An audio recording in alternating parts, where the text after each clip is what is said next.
Hi hello മക്കളെ, അപ്പോൾ ഒരിക്കൽ കൂടി എൻ്റെ ഈ കൊച്ചു യൂട്യൂബ് ചാനലിലേക്ക് എല്ലാവർക്കും സ്വാഗതം.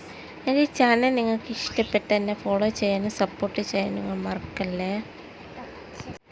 ബാലേട്ടൻ കടയിൽ വെച്ച് തമ്പിയെ വെല്ലുവിളിച്ചതിനെക്കുറിച്ച് സംസാരിക്കുകയായിരുന്നു അഞ്ജുവും ശിവനും. നീ അയാൾ വെല്ലുവിളിക്കാൻ വന്നാൽ ഞാൻ നോക്കി നിൽക്കില്ല എന്ന് പറഞ്ഞ് പതിവ് പോലെ ശിവൻ ഡയലോഗ് അടിക്കുകയാണ്. ഒരിക്കലും നിങ്ങളെ കൊണ്ട് തമ്പി സാറിനെ ഒന്നും ചെയ്യാൻ പറ്റില്ല എന്ന് അഞ്ജു ഉറപ്പിച്ച് പറയുന്നു.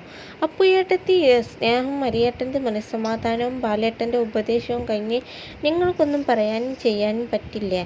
ദയവ് ചെയ്ത് ഇനിയെങ്കിലും ഒരു കാര്യം പറഞ്ഞാൽ അത് ചെയ്തു കാണിക്കണം. നിങ്ങൾ മറ്റുള്ളവരുടെ മുന്നിൽ നാണം കെട്ടി നിൽക്കും എനിക്ക് കാണാൻ പറ്റില്ല എന്ന തരത്തിലാണ് അഞ്ജു സംസാരിക്കുന്നത്. അതിനിടയിൽ പണിക്കർ സഖാവിൻ്റെ കോളും വന്നു. ശിവൻ്റെ ബിസിനസ് നിർത്തിയെന്നും ബാലന് ലക്ഷങ്ങളോട് ബാധ്യതയുണ്ട് എന്നും ഇപ്പോൾ നാട്ടിൽ പാട്ടാണ്. അക്കാര്യം പണിക്കർ സഖാവും അറിഞ്ഞിട്ടുണ്ട്. ബിസിനസ്സിലേക്ക് ഇറക്കാനാണ് ക്യാഷ് എന്ന് പറഞ്ഞല്ലേ ബാങ്കിൽ നിന്നും ലോൺ എടുത്തത്. ആ ക്യാഷ് നിങ്ങളെങ്ങനെ തിരിച്ചെടുക്കും എന്ന് വിളിച്ചന്വേഷിക്കുകയായിരുന്നു അദ്ദേഹം. അത് ഞാൻ അടയ്ക്കും സഖാവേ. ശിവൻ്റെ വാക്ക് മാറില്ല എന്ന ഉറപ്പ് വീരത്തോടെ കൊടുത്തുവെങ്കിലും ഫോൺ വെച്ചതിന് ശേഷം ശിവൻ ധർമ്മസങ്കടത്തിലാണ്.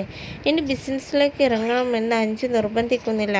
പക്ഷെ എന്തെങ്കിലും ചെയ്യണം, ബാലേട്ടനെ ബുദ്ധിമുട്ടിക്കരുത് എന്നും പറയുന്നു. മുറിയിൽ അപ്പും ഹരിയെ ഉപദേശിക്കുകയാണ്. മഞ്ജിമ ബിസിനസ് വേണ്ട എന്ന് വെച്ച് ബാംഗ്ലൂരിലേക്ക് പോയി. അവിടെ വലിയ ഏതോ കമ്പനി ജോലിക്ക് കയറി. ആ നിരാശയിലാണ് ഹരി. മഞ്ജിമ ഇല്ലെങ്കിൽ പോട്ടെ, ഹരി ഒറ്റയ്ക്ക് തുടങ്ങണം എന്നാണ് അപ്പു പറയുന്നത്. വലിയ ആർഭാടമായിട്ടൊന്നും തുടങ്ങേണ്ട, തൽക്കാലം ഒരു 5 ലക്ഷം ഉണ്ടെങ്കിൽ തന്നെ ബിസിനസ് സ്റ്റാർട്ട് ചെയ്യാൻ പറ്റൂ. ചെറിയ ആഡ്സ് എടുത്തുകൊണ്ട് തുടങ്ങാം എന്നൊക്കെയുള്ള കാര്യം ഹരിയോട് പറയുന്നുണ്ട്. അടുക്കളയിൽ ജോലിയെല്ലാം തീർത്ത് ഇറങ്ങാൻ നിൽക്കുകയാണ് ദേവി.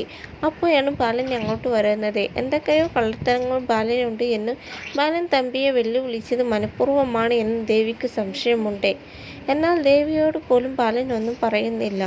അതേസമയം തമ്പി താൻ എന്തോ വലിയ സംഭവം ചെയ്തു എന്ന സന്തോഷത്തിലാണ്. മഹേന്ദ്രനോട് എനിക്ക് ഭയങ്കര സന്തോഷമായി, തൃപ്തിയായി എന്നൊക്കെ പറയുന്നു.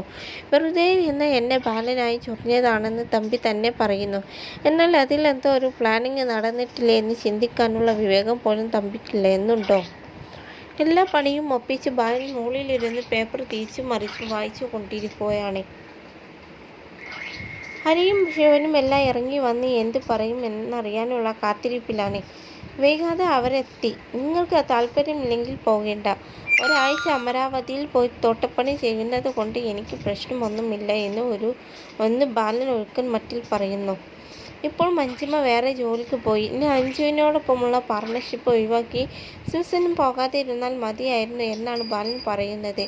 ബാലൻ പറയുന്നത് പോലെ വീണ്ടും 3 പേരും ബിസിനസ്സിലേക്ക് ഇറങ്ങണമെന്ന് തന്നെയാണ് ദേവിയും ലക്ഷ്മിയമ്മയും പറയുന്നത്.